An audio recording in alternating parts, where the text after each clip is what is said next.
The Medway in Winter by Jenny Herbert. Not a day for strolling when it's -6 degrees.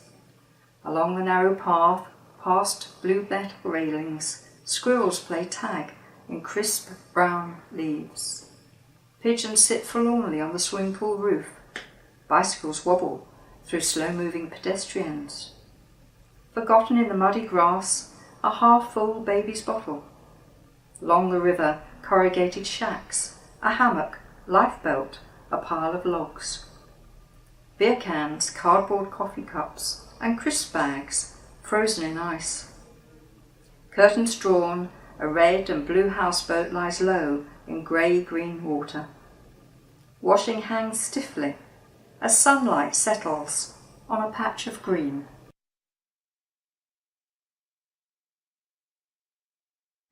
What Am I? By Jill Ruddock. Testament to an eventful past, ornament its only function now, nobly defended by many to the last, besieged in the name of the crown, ransacked and plundered for its stone. Illustrious history started to fade, defences dismantled for trade, gatehouse left standing alone, eminent reminder of the eventful past. Conspicuous on the skyline, adorning the centre of town, symbolising the power of its time, telling the world of its renown, lingering sign of times long past, emblem of glories which failed to last.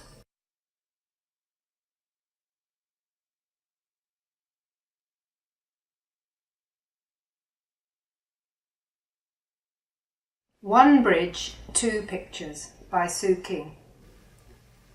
Across the Medway, the big bridge stands, last in a line of crossings from coast to capital since William conquered the land.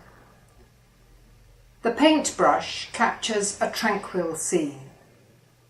200 years on, my camera snaps an ice-cold day to frame one moment. The double-decker dominates the scene. Sail has given way to steam. Stagecoach to engine. The elegant arches of the Artists' Bridge are squared off by health and safety railings, adorned by streetlights and floral baskets. Where once were wharves, a steakhouse trades. The castle, seat of authority, welcomes tourists. A time-worn canal boat offers rides downstream.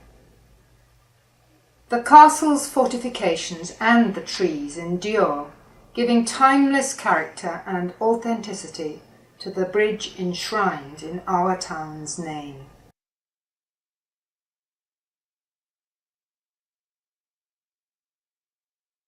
Chapel of Rest, Anne Pluckrose.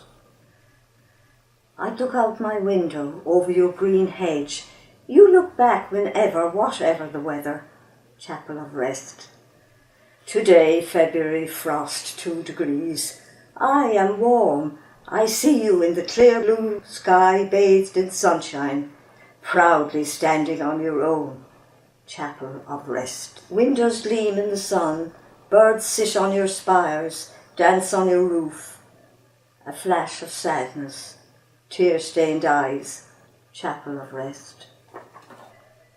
Your granite walls, stories to tell, guardian of the cemetery, welcome living, care for dead, Chapel of Rest. The Ballad of James Wallace and His Jubilee Wall by Margaret Beston. When the cows were in the byre, grain stored in the barn, James, his wife and family moved out of Barnet's farm. There were murmurs when he left. He'd always worked the land. He'd never settle in a town, but James had made a plan.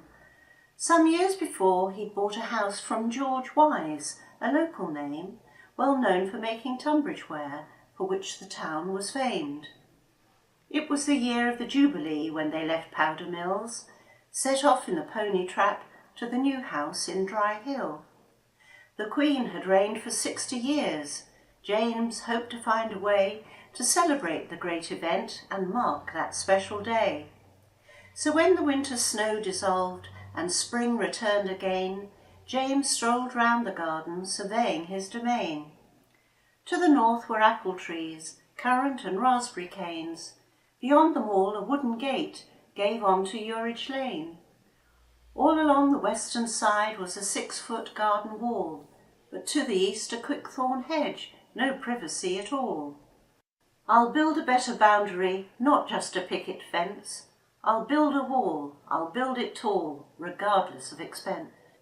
And halfway down I'll set a plaque, so future men will see that I, James Wallace, built a wall for Victoria's Jubilee. We are in that future now, so raise a glass with me to another plaque, another Queen, another Jubilee. Purple, Green and White by Anne McQueen. The suffragettes came to town 99 years ago. Votes for women caused a frown. They were marching in the street, spreading the word to those they meet.